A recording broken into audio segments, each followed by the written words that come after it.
নমস্কার বন্ধুরা, আমার আজকের ভিডিওতে আপনাদের সকলকে অনেক অনেক স্বাগত জানাচ্ছি। আমার আজকের ভিডিওর বিষয়বস্তু হচ্ছে অষ্টসিদ্ধি বা অষ্টসিদ্ধ সাধকদের সম্বন্ধে আলাপ আলোচনা। এটুকুই বলি। সবসময় ভাষাগুলো বলতে গিয়ে আবার মুখে অনেক সময় আটকেও যায়। যদিও আমি লিখে রেখেছি খাতাতে, আমি যা তথ্য সংগ্রহ করি আমি লিখে রাখি নিজের ভাষায়, নিজের বোধ বুদ্ধি সমজদারি অনুসারে, তারপর সেইটাকে আমি ভিডিও করি। তো ঠিক আছে, তাহলে বন্ধুদেরকে আবার একবার নমস্কার জানিয়ে শুরু করাচ্ছি। আমাদের আজকের ভিডিও কি বিষয় নিয়ে আলোচনা হবে একটু আগেই বলেছি, অষ্টসিদ্ধি। অষ্টসিদ্ধি নিয়ে একটু অন্বেষণ না হয় করা যাক। আমরা সকলেই জানি বা শুনেছি, আমি লেখা দেখেই পড়ছি যাতে ভুল ভ্রান্তি হওয়ার সম্ভাবনাটা কম থাকে, যে অষ্টসিদ্ধ সাধক পুরুষদের কথা আমরা অনেকেই শুনেছি।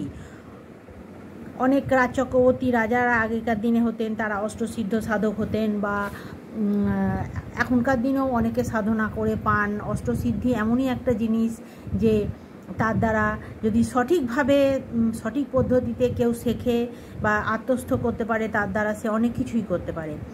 তো সিদ্ধাই প্রাপ্তি কি?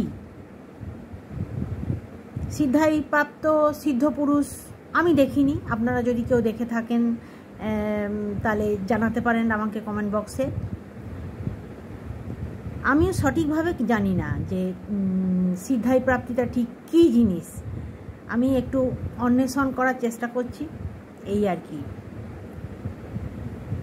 তবে এটুকু জানি যে এর জন্য অনেক সাধনা করতে হয় এই অষ্টসিদ্ধ প্রাপ্তির জন্যে। এই অষ্টসিদ্ধাইয়ের মাধ্যমে জীবজগতের উপকার সাধন হয় অনেক সময়।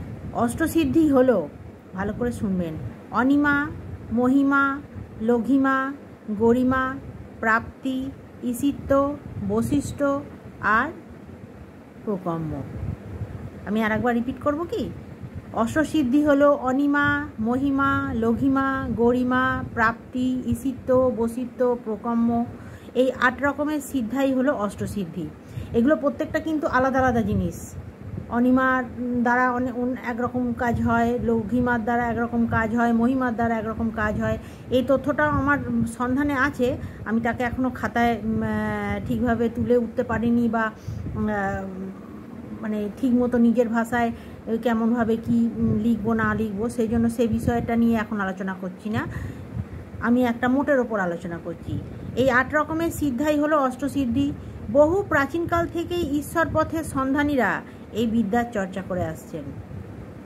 অষ্টসিদ্ধি লাভ করা কোনো ছেলের হাতের মোয়া নয়, কিন্তু একটু আগেই বলেছি এই কথাটা। এই সাধনা করতে গেলে আলোর পথের দিশারি হয়ে অধ্যাত্ম পথের পাঠ গ্রহণ করতে হয় বহু সময় ধরে।